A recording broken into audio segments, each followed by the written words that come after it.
Welcome to the Superhero Sidekick Leadership Coaching Podcast with Joel Smith and Joe Baker. We're here to help you develop your superpowers.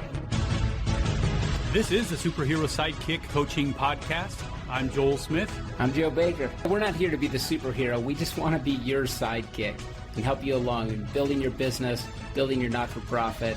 Let's help you grow it fast and really scale. Be sure to check us out on Facebook and visit us at superherosidekick.com. Hey, we are back. This is Joe Baker with the Superhero Sidekick Coaching Podcast, and I've got Joel Smith in our virtual house here. We're working on our podcast, and we just want to thank you guys all for following along. I can't believe how many podcasts we've done in such a short time. Make sure to like us on Facebook and also be subscribers of this podcast. And so we're here to give you the best of the best that we can find on business. And today, Joel is going to be sharing with us about a very interesting concept, the Pareto Principle. And so the Pareto Principle. So it sounds like a parade and a principle. But Joel, why don't you tell us what it is? Tell us about this Pareto Principle.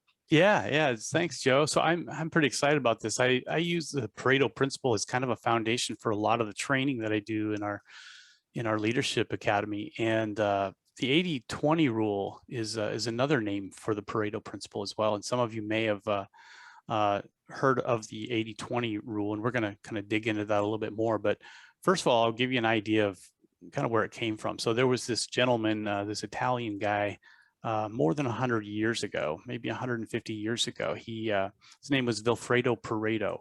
And he was an economist, and so he did a lot of math and really figuring out things about economies of countries. And he was studying England, and he kind of made a determination that, or a discovery, I should say, that 80% of all of the resources in England were owned by 20% of the people.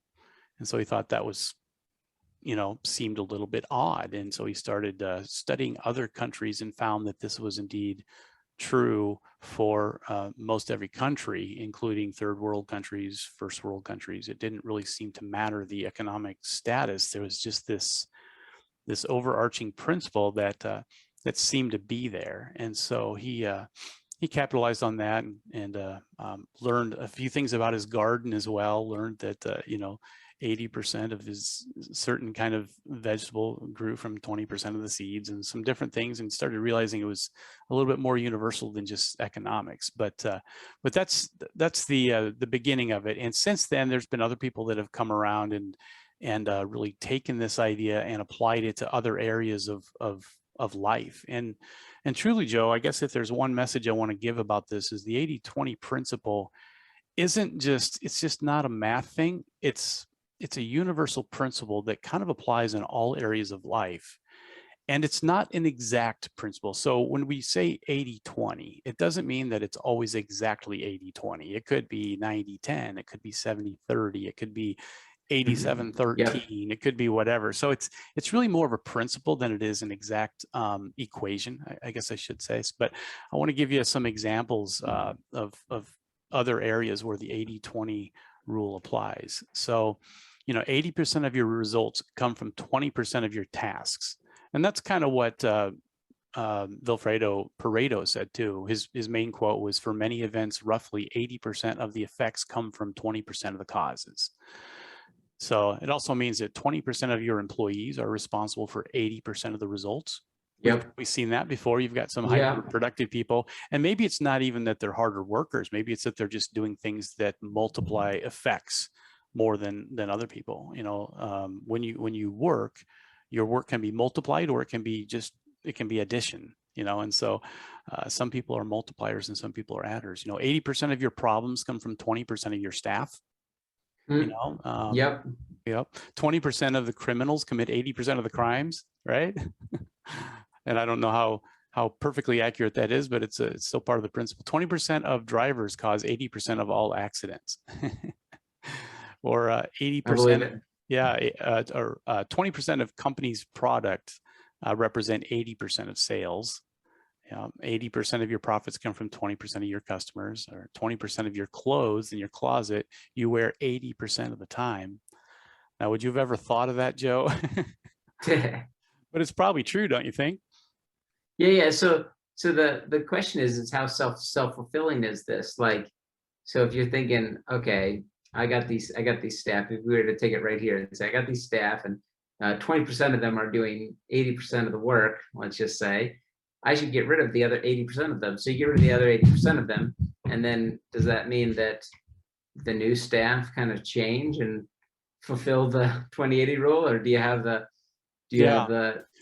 or Well, does it go? Yeah. I think what we need to remember is that this is a universal principle. It's always going to apply always in some degree. In other words, you could terminate the bottom 80% and then you're losing out on 20% of your production, and you got to replace that somehow. And so if you're just looking for other people that are top 20 to come in there, people just like your top 20%, now you got your 100% back up again. But even within that group, you're going to have people that are going to stand out.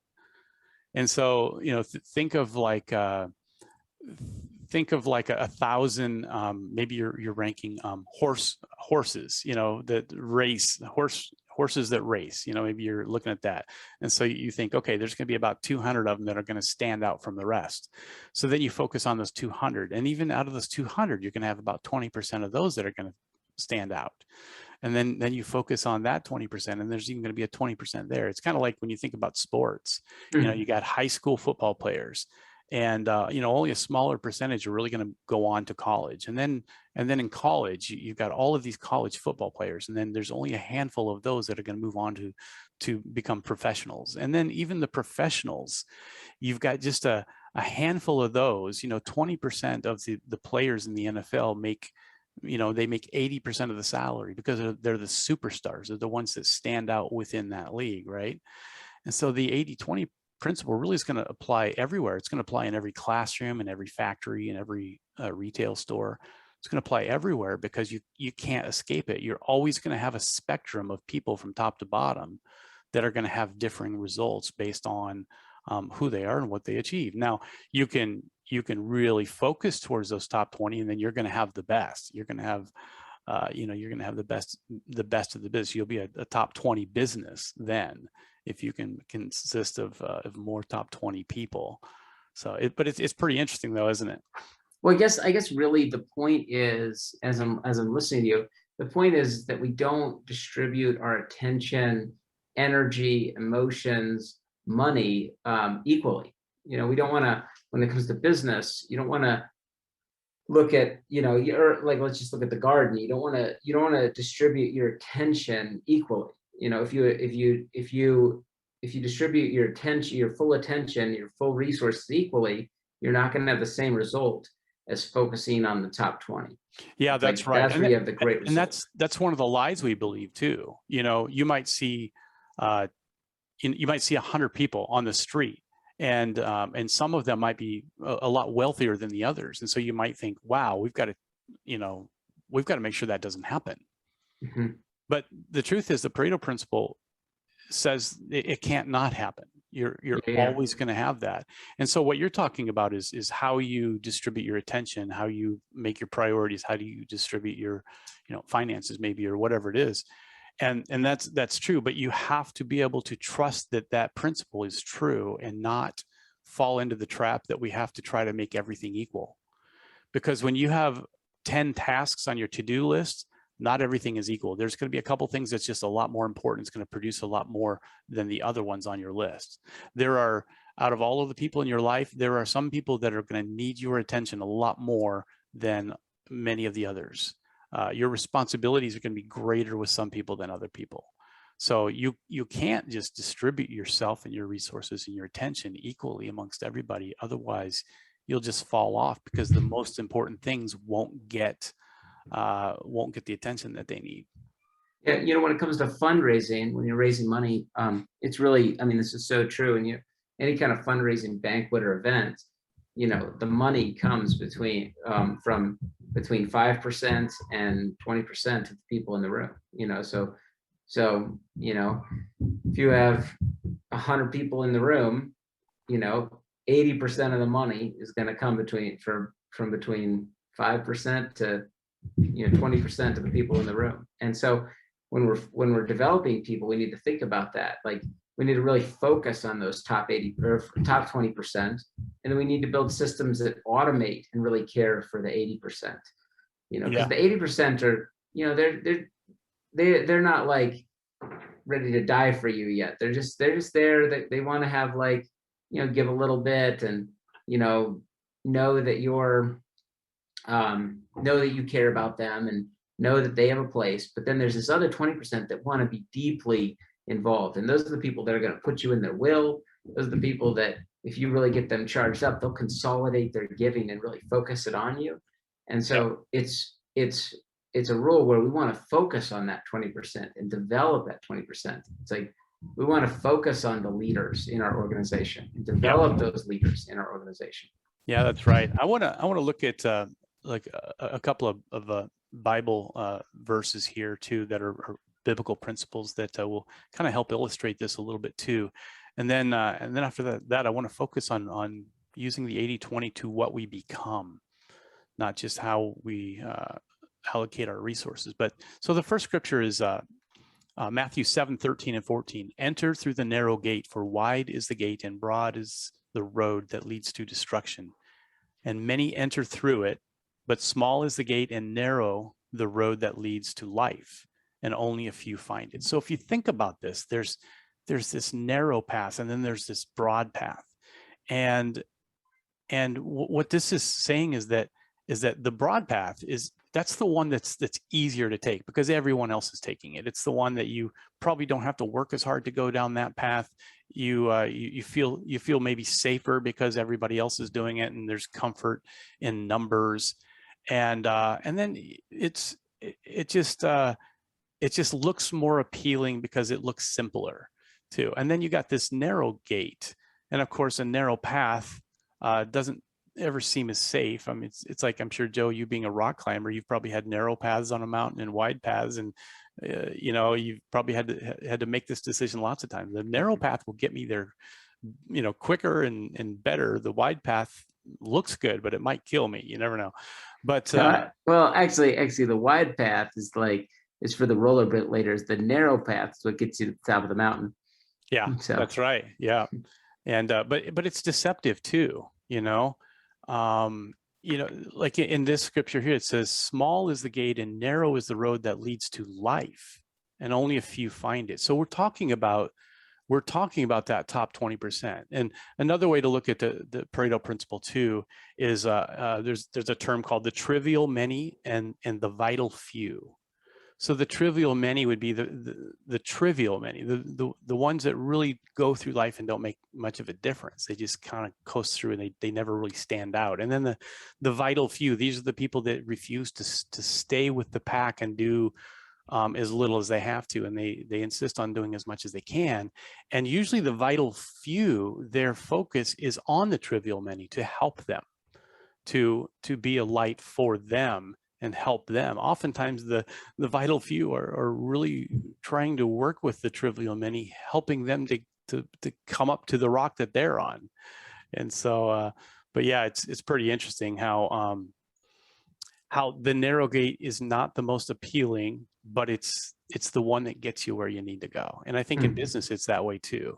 It's the blending in versus standing out, And so the narrow gate is the 20%, the wide gate is the 80%, and there's a choice, whether it leads to life or destruction. And oftentimes destruction is the more appealing way to go. So another scripture I wanted to throw out here, Joe, is Matthew 9:37. And this is Jesus talking. He says, "Then he said to his disciples, the harvest is plentiful, but the laborers are few." So the harvest is plentiful, but the laborers are few. So that paints a picture of, maybe a lot of fruit that needs to be picked, a lot of work that needs to be done, but there's not enough workers to do it. And this is another reflection of the 80-20 rule, and that is that in the workplace, there's not enough great leaders to lead the people that aren't leading. And so when coaches like you and I work with people, our goal is to help people move into that realm of excellence, that top 20, so that they can lead their people better. And we want to help the people that are maybe not as motivated or not focused. We want to help them move up and be more productive and be leaders as well.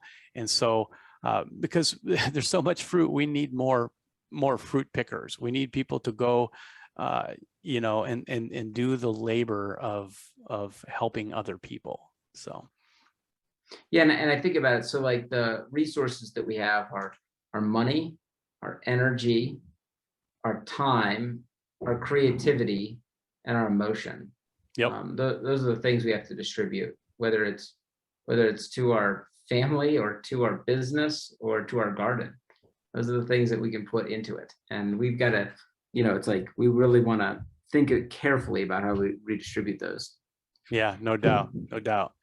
So, hey, I want to take a minute here, and I want to talk about each one of us. So think about yourself and where you're at. And I want to challenge you with the 80-20 rule here a little bit. So if you look at the 80-20 rule, and Joe, if we were to rank like any big groups of people, and it doesn't really matter what it is, if it's all of the best mountain climbers in the world, or maybe it's the best restaurant managers in the world, or maybe it's the best accountants or football players, it doesn't really matter. We can look at all of them. So if we look at all of them, and if we were to be able to maybe objectively evaluate them in some objective way, we would find that, and maybe we would put some kind of a grade or a number on them. What we would find is that there would be this bottom 80% that aren't good enough or not qualified enough to be in the top 20%. And that Pareto Principle says that that's always true. No matter what it is, you're always going to have the top 20% of the mountain climbers.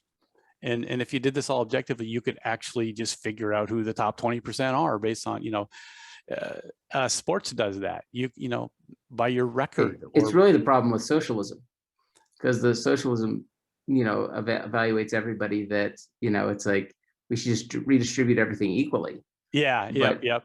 No matter how you do it, there's always 20% that are going to be, more dedicated. They're going to be stronger. They're going to be better looking, and they're going to have better skills, and they're going to be more motivated. Like it's always going to be that way. Yeah.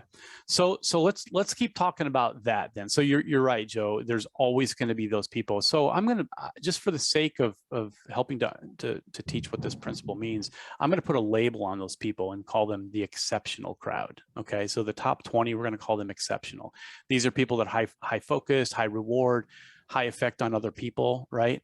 And then the bottom 80%, I want to call them the mediocre. Now, I get it. There's not a line that really separates, the 79th from the 80th, but it's more really a blend. But for this sake, for understanding, I'm going to separate it into the exceptional and the mediocre, right? And so there's a couple things. There's a couple things about this that's interesting, and we need to understand. And that is that, so if you wanted to be in the bottom 80%, and this was your goal, how would you do that? It's actually a lot simpler than what you think. If you just really are content with being in the bottom 80% and that's what you want to do, all you have to do is do what comes naturally.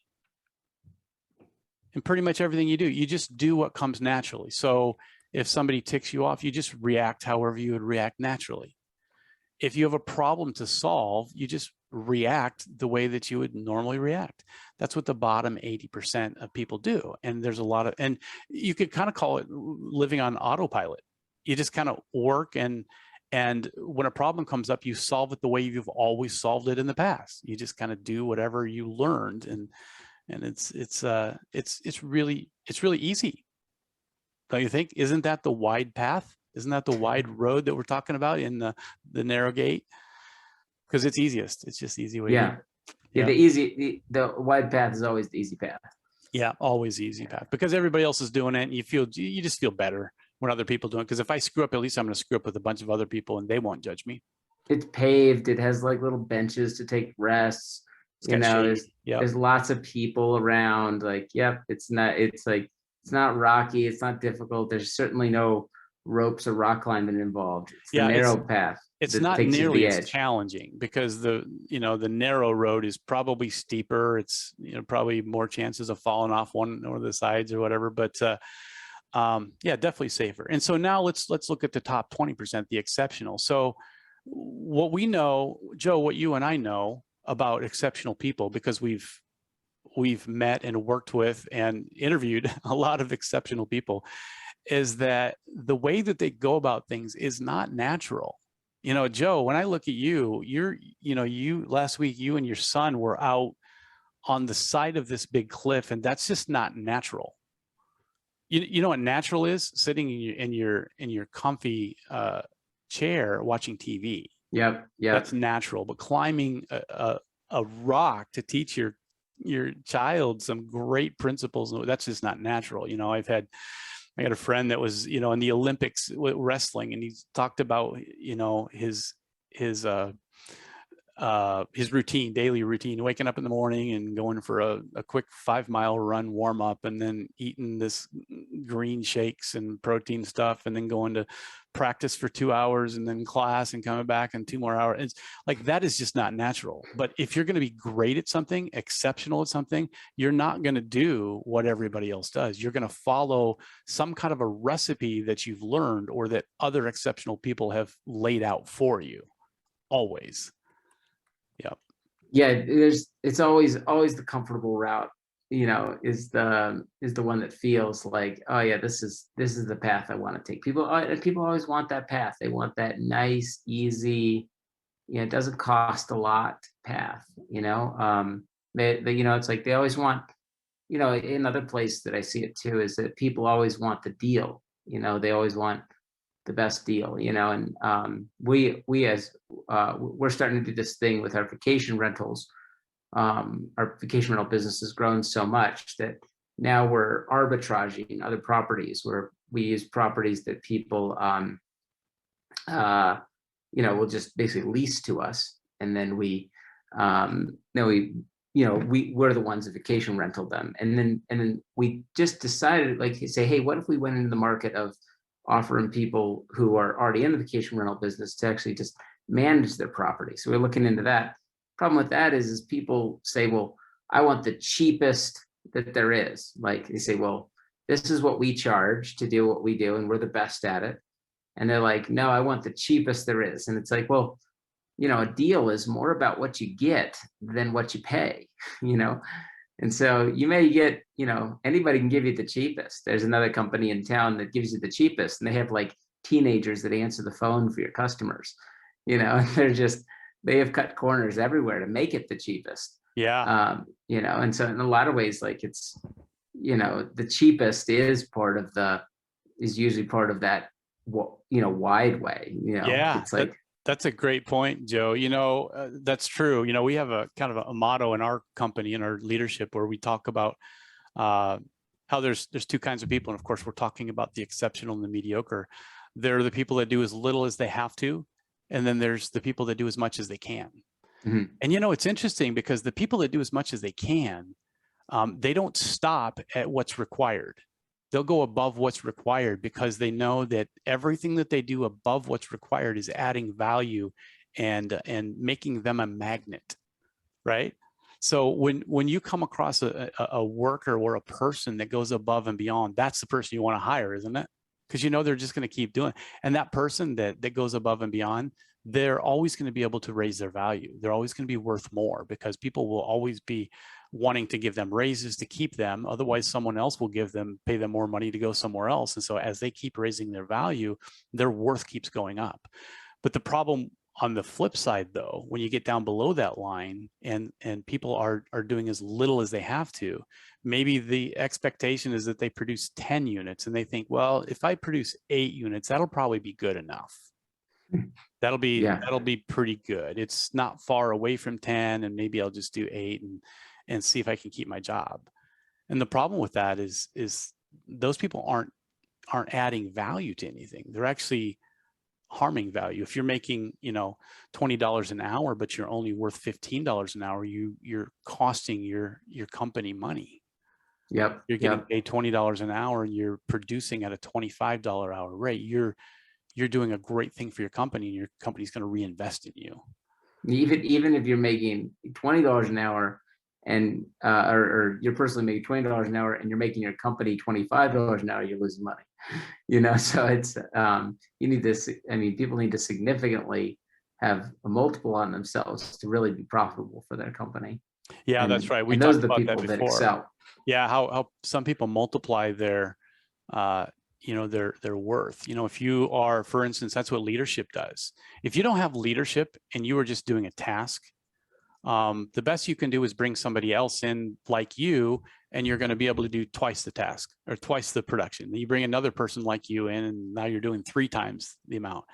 But what if you're a leader and you are able to do much more, and you multiply that by being able to take what you know and multiplying yourself by helping other people learn what you know? Think about what you can do with that. What happens with empowerment and delegation. And those people are worth a lot. The person at the top of this, the CEO at the top of the company, sure, they make a lot of money, but the decisions they make, can be, hundreds of millions of dollars difference between making the right decision and the wrong decision. And the wiser people that are better at making those decisions are going to be worth a lot more than the people that make very small decisions in the company. So yeah, it's a fascinating principle, and when you really look at it, it really does apply to everywhere. So but anyway, Joe, what do you think? How do we use this in coaching? Well, I'm thinking about that. Yeah, I really just think we bring it back to helping people we're working with focus their money, their energy, their time, their creativity, and their emotion on the right amount of resource, like on the right amount of whatever they're putting it to, whether it's a garden, whether it's them working out, whether it's them building a rockin' business. We got to help them put their energy on that 20%. Yeah, they've got to focus on that, and they need to want to be in that too. For instance, like, in business, you may, as a coach, you may challenge somebody in different areas. You may break down their job or their responsibilities into 3 or 4 or 5 different areas, and then you may challenge them. How can you make yourself a top 20 person in this area? What do you need to do? What are you doing different than the other people that are producing at a higher level? What are you doing different? What do you need to change? What kind of understanding do you need to change, or what lies do you need to stop telling yourself in order to get past the hurdle to get to that level in this area? And then you can systematically work through and help people disassemble the excuses that they're making, or the hurdles that's in their way. And because that's really why we stay in the mediocre range, is because we're making excuses. We're not seeing the truth as it really is. We're settling for less. That's where a coach can really come in and help. Yeah, true that. All right. Well, hey, Joe, I think that's about it for the 80-20 rule. I encourage all of you guys to go out and study it. It's a really cool principle, the Pareto Principle. Just do a Google search, and there's books written on it, all kinds of different things. But we appreciate you being on the program, and we will talk to you another time. All right, catch you later.